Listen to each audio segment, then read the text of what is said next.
As the summer travel season picks up, a warning if you're flying Air Canada. CBC News has learned a number of its customers have had tickets canceled without notice. I was confused about why there was a refund 1 week after I booked my ticket. Last month, this woman used her credit card to buy a ticket to Hong Kong on the Air Canada website. But a few days later, Nina Chung checked her bank account online and discovered Air Canada had refunded the ticket without telling her. Her booking was canceled, even though it still appears to be confirmed online. CBC News has learned at least 8 Air Canada customers have recently had their tickets canceled with no warning. Now, Air Canada apologized and said its online security system has been undergoing changes.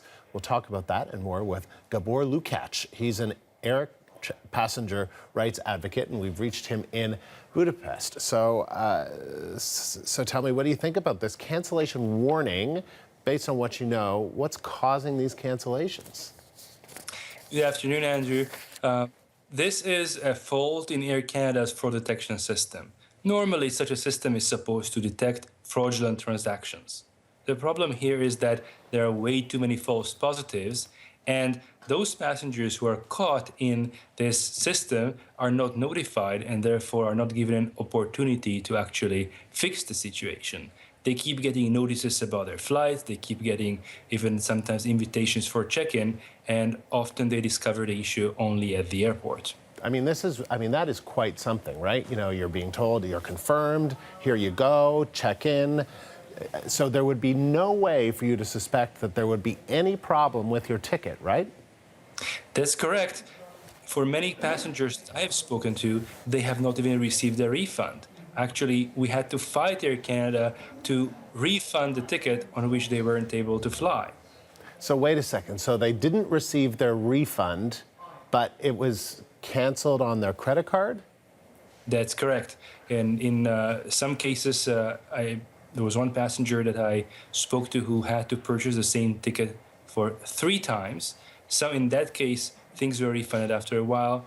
Another passenger who was using a friend's card had to actually fight Air Canada to simply be refunded for the money that he paid but never received the service for. Do we know how often this happens?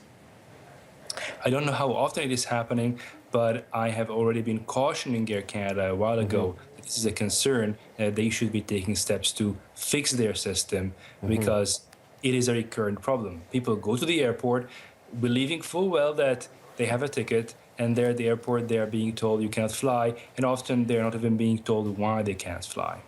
If they had checked their credit card, would that have given them an indication?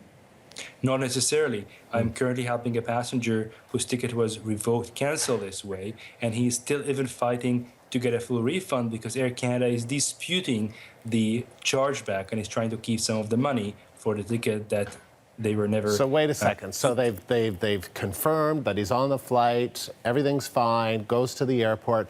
There's nothing to indicate that he's been refunded, and he hasn't been refunded, and Air Canada is fighting him. They don't want to give him his money back, even though they wouldn't allow him on his confirmed flight. It gets better. They discovered it about 24 hours before the flight because they had trouble logging on. So they went to the airport and they had to pay for their ticket again. They had to take out a line of credit. It was a very expensive flight to Australia. So they had to take out a line of credit to be able to afford paying for their tickets again. And Air Canada is still fighting the refund of the first ticket, which was revoked. Wow. All right. We have requested to have a live interview with Air Canada, but one of our CBC News colleagues also contacted one of their spokespersons, Angela Ma. She refused to say if there has been a spike in false flagging of credit card transactions, but this is what she did say. We're optimizing our anomaly detection and prevention tools and security systems constantly, as credit card fraud costs everyone.